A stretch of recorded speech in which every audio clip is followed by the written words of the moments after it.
Alright, we can use pKa values to allow us to predict which way acid-base reactions will run, or whether they'll run from reactants to products as written. And I want to give you a couple of examples here to help illustrate that.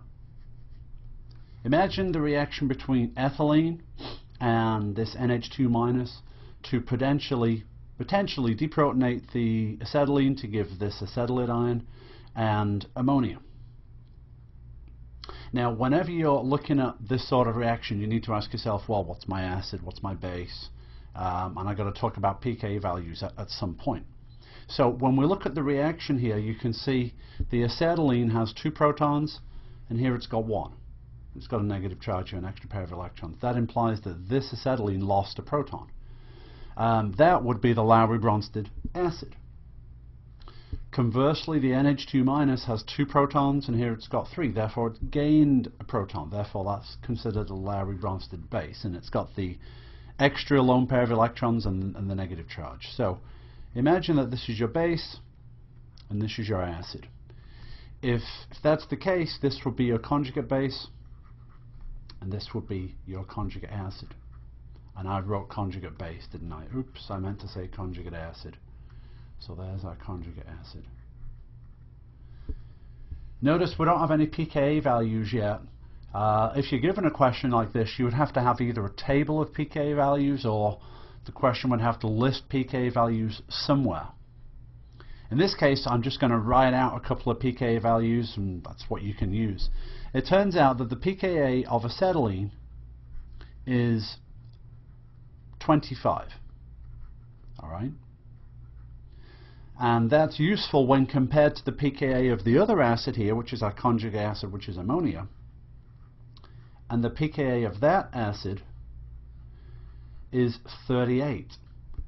Now let's see, what do you remember about pKa values? Well, hopefully you remember that the lower the pKa, the stronger the acid. So out of our 2 acids here, the acetylene is the stronger acid. So this is our stronger acid. Also, this means that our ammonia is our weaker acid. Alright? Now, what do you remember about position of equilibrium? Well, in an acid-base reaction, the fact is the equilibrium always favors the side of the weaker acid and base.